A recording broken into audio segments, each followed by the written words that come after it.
El marcapáginas.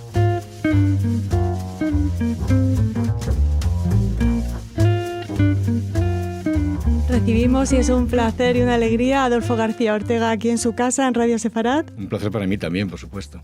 Hacía mucho que no te teníamos aquí, pero te hemos seguido la publicación de muchos libros, desde El estremecedor y necesario, El comprador de aniversarios. Gracias.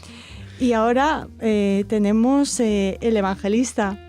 Bueno, Adolfo, ¿por qué El evangelista? ¿Por qué contar de otra manera, sí, la historia de Jesús de Nazaret? Ya sabes que a los escritores las preguntas de los porqués siempre nos ponen en una situación extraña, porque no hay un porqué realmente, ¿no? Es decir, yo sostengo la teoría de que los libros te buscan a ti, como me pasó en su día con aquel libro que citabas del comprador de aniversarios, y lo que tienes que estar es un poco a disposición de escuchar la novela, y la novela te utiliza para materializarse, ¿no? Entonces, el por qué no lo sé, no hay un porqué claro. Lo que sí que es cierto es que durante muchos años el tema del contexto, el contexto real de lo que luego fueron los evangelios cristianos, me interesó desde la perspectiva de que estaba seguro que detrás había una mentira o había una manipulación. Pongo entre paréntesis que todas las religiones se basan más o menos en una manipulación de los hechos, los que sean, ¿no? Y acaban haciendo ficción. En interpretaciones de lo que pudo ser, ¿no? Claro, pero curiosamente, y luego, es verdad, interpretaciones de lo que pudo ser y basados siempre en algunos hechos que fueron más o menos reales o están basados en algo que pudo parecer real, pero luego se deforman totalmente en función de los intereses doctrinales de la religión que sea o del movimiento político que sea, porque la novela esta lo que acaba buscando es un nexo entre lo político y lo religioso. Pero yendo un poco a lo que me preguntabas de los porqués y tal, ese interés por el contexto de donde sale posteriormente la religión cristiana, y me interesaba ese contexto, y me interesaba desde muy temprana edad, en que cuento la anécdota de que mi madre, que empezó una educación cristiana y con los años acabó siendo atea, muy religiosa, siempre me decía de joven, me decía de adolescente, dice, no te creas nada de eso, porque seguro que hay una verdad distinta, hay un relato detrás distinto. Entonces, con los años me quedé con esto en mi madre, del relato distinto, y dije, bueno, ¿por qué no hago yo un relato propio desde una perspectiva materialista, realista, verosímil y por supuesto, acristiana, digamos? O sea, cogiendo el asunto de una perspectiva... y basándome en la idea de que si los evangelios o los relatos religiosos del cristianismo son ficción, yo podía también hacer una ficción. Estaba al mismo nivel de legitimidad que cualquier otro, ¿no? Y bueno, pues salió esta novela que tiene muchos matices, una novela ambiciosa con muchos matices. Una novela que no le gustaría nada a Pablo de Tarso. No, eso es el que menos. No, pero bueno, y a todos los cristianos y a todos los, digamos, radicales, integristas, fanáticos de cualquier religión. Es decir, el otro día me preguntaban, bueno, y después de este libro, ¿qué libro religioso podrías abordar? Y digo, pues mira, el Corán como un libro de cuentas de un mercader, que sería pues una variante también, dándole la vuelta al calcetín, pues una variante de ese tipo de libros, que es lo que probablemente sería, ¿no?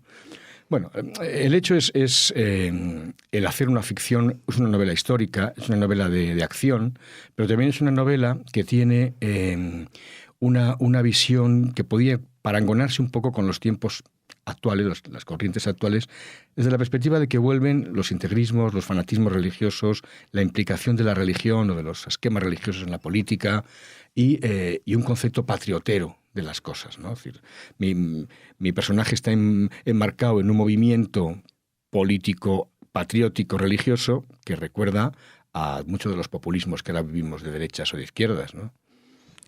¿Y quién es Yeshua para ti? Entonces, claro, yo me fabulé una verosímil, hipotética y posible y muy realista posibilidad de que el liderazgo de ese movimiento lo tuviera, en el caso de mi novela, el personaje de Iscario Yehudá, que podía ser un trasunto del Judas cristiano. Y siempre, mi novela, pensé que esta era la figura líder y que lo que necesita es buscar a alguien lo suficientemente ambiguo, interpretable, misterioso y inocente al que poder embaucar en una aventura para convertirle en un futuro rey, que al fin y al cabo es lo que querían. Entonces, mi Yeshua, en el fondo, es un judío que tiene detrás la necesidad, tiene el dolor de que ha muerto alguien muy querido para él, que es esta figura de Ehud el precursor, que podría ser San Juan el Bautista para los cristianos, y tiene ese dolor en el alma, digamos, es un hombre entre poético, lírico, inocente, un poco ingenuo, un poco fuera de lugar, que es embaucado por un movimiento y él se deja querer, se deja llevar por este movimiento hasta el punto de creerse el papel de futuro rey, ¿no? Como la perspectiva que yo adopto, que me distingue mucho de los evangelistas ortodoxos, que es la de un narrador testigo que está viendo los hechos. Imparcial, aséptico, racional, racionalista. Formado, culto, helenista y con un componente, o sea, con una cercanía al lector. O sea, el lector, a medida que va leyendo los hechos o viendo los hechos, en el fondo la perspectiva, el punto de vista es el mismo que el del narrador, ¿no? Entonces, como mi novela se basa en ese individuo, me permito el lujo de poder describir o poder tener una visión cambiante de este Yeshua que por otra parte era una figura de su tiempo. O sea, los judíos, digamos, en ese contexto de muchas facciones judías, de muchas revueltas, un mundo muy convulso y muy conflictivo, como bien cuenta Flavio Josefo en sus libros y otros historiadores de la época. En ese mundo convulso era un mundo también violento, era un mundo donde este discurso amoroso que luego se inventó mi enemigo Pablo de Tarso era bastante inviable, ¿no? Era un mundo realmente de competencia y tal. Entonces, pues mi Yeshua es un hombre visionario, un hombre un poco alocado, un poco poético, interpretable. O sea, la clave es que era alguien que era enigmático y por tanto dijera lo que dijera, siempre se podía atribuir a una facción, a un interés peculiar, particular, ¿no? Pero era un hombre de su tiempo, o sea, se casa, tiene amores, lleva armas, es un hombre de facción y es un hombre con un concepto también, como su entorno, de judío antirromano, ¿no? Que era un poco el componente histórico del contexto. Y estás repitiendo todo el rato, hombre, hombre, hombre. Es el Jesús más humano que podemos esperar, ¿no? Es que en mi novela no hay ningún elemento en que este grupo, este movimiento, esta corriente, que podría ser unos precelotes o quizá celotes avant la lettre, tenga ningún componente religioso en sí mismos. Evidentemente están imbuidos por una religión o un concepto de la religión muy purista y lo que buscan es imponerla. Pero ese concepto de imponer, que era muy propio de los contextos de la época, de los grupos, es una de las características de este grupo, que buscan imponer su criterio, imponer sus ideas, imponer, por tanto, a veces con la violencia y la fuerza, esa conquista del reino. Pero son todos humanos. Todos estos valores que hablamos, otros factores, violencia, aspecto, digamos, más materialista de las cosas o la ambición política, son características humanas, totalmente. Sí, son todos muy humanos. ¿Crees que hay muchos Jesús ahora? Jesuses que pueden ser utilizados por Pablos. Hay dos tipos de Jesús. Están los que están utilizados, pueden ser utilizados por los Iscariote de Judá, por los Judas o los líderes que tienen una idea fanática e intransigente en la política, en la religión, en la vida social. O por los inventores de doctrinas, por los inventores de doctrinas, o sea, los Pablos de Tarso, que necesitan inventarse una vida para una figura de la que nada más tenía la idea, si es que realmente existió como tal, que alguien dijo que había resucitado. Entonces, Pablo de Tarso, que era un hombre, Saulo de Tarso, que buscaba, tenía una fama de cierto protagonismo y buscaba una secta, quería hacer una secta, y él estaba en la idea de que la resurrección era un elemento clave de su secta. Lo que le faltaba era una carne a la que hincarle sus ideas, ¿no? Y bueno, pues se inventó una historia, ¿no?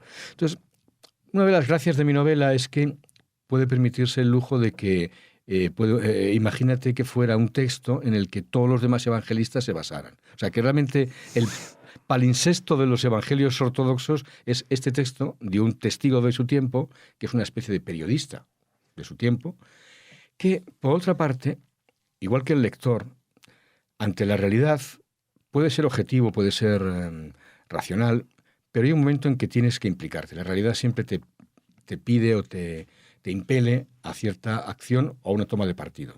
Y mi narrador, que lo que busca es observar sin implicarse con este movimiento, que por otra parte tampoco le está de acuerdo con ellos, llega un momento en el que se da cuenta que la violencia a la que están llegando necesita una implicación y tomar una postura y probablemente intentar parar / traicionar a ese grupo en el que poco a poco se había haciendo como su cronista o su amigo, ¿no? O sea, que realmente otra de los aspectos o perspectivas de mi novela es, ante hechos como los que vamos viendo en la realidad, no podemos ser meramente espectadores, no podemos estar detrás de una televisión sin más, no podemos estar simplemente mirando, tenemos que tomar una postura activa, ¿no?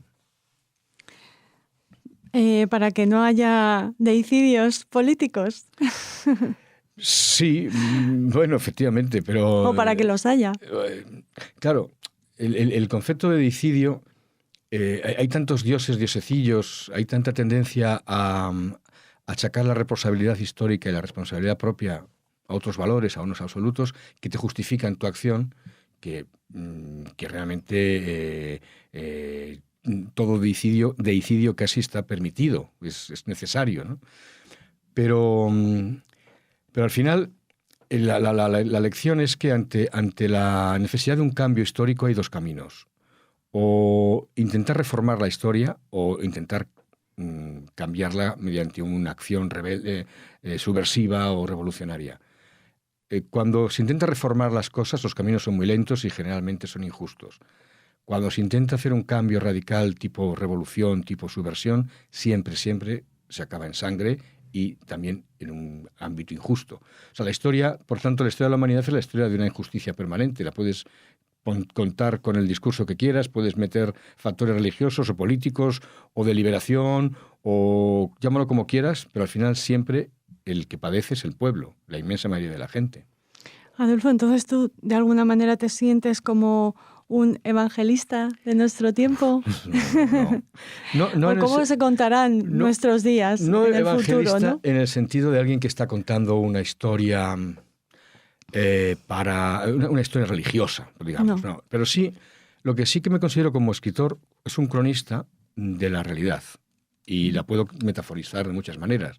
Sí, yo creo que todo escritor, de alguna manera, no digo que sea un evangelista, pero sí es un portador de una especie de visión de las cosas. Cuanto más contaminado esté el escritor, quizás su libro sea, no ya de peor calidad, pero contamine más a los lectores. Cuanto más busque la verdad, que al fin y al cabo mi evangelista lo que busca es la verdad, pues quizás más opciones de liberación personal puede ofrecer a los lectores. Yo creo que los escritores tenemos que asumir papeles políticos, pero no papeles sectarios. Y es muy difícil estar, porque a mí siempre me están diciendo, tú eres de derecha, estoy de izquierdas, tú eres pro-israelí, tú eres anti no sé qué. Bueno, yo tengo mi visión personal de las cosas, yo las miro y tengo un criterio. Y lo que procuro es que mi criterio sea justo y ecuánime y bien formado. Y lo que no voy a estar nunca es del lado de nadie, ¿no? O sea, tengo mi propia idea. Bueno, ese es el papel del evangelista, ese es el papel del escritor y eso es lo que en esta novela ofrece al lector. Claro, que nos plantea, y seguro que eso te divierte y te parece interesante, muchas dudas y muchas preguntas en esa búsqueda de la verdad, ¿no? Sí, yo creo que la clave es para quien sea católico o cristiano, este libro le va a enfrentar con un relato que si quiere profundizar le puede llevar a dudas y a dudas que a lo mejor reafirman su fe, y me parece muy bien porque el libro es respetuoso, ¿eh? Pero para quien no sea creyente o simplemente tenga poco conocimiento de lo que era la historia sagrada de esa época, es un libro de historia que abre muchos abanicos para pensar, para dudar, para cuestionarse las cosas, de todo tipo, religiosas, no religiosas, humanas, narrativas, todo. Bueno, pues aquí está Adolfo García Ortega y aquí está su evangelista, que desde luego le recomendamos. Muchísimas gracias, Adolfo. A ti.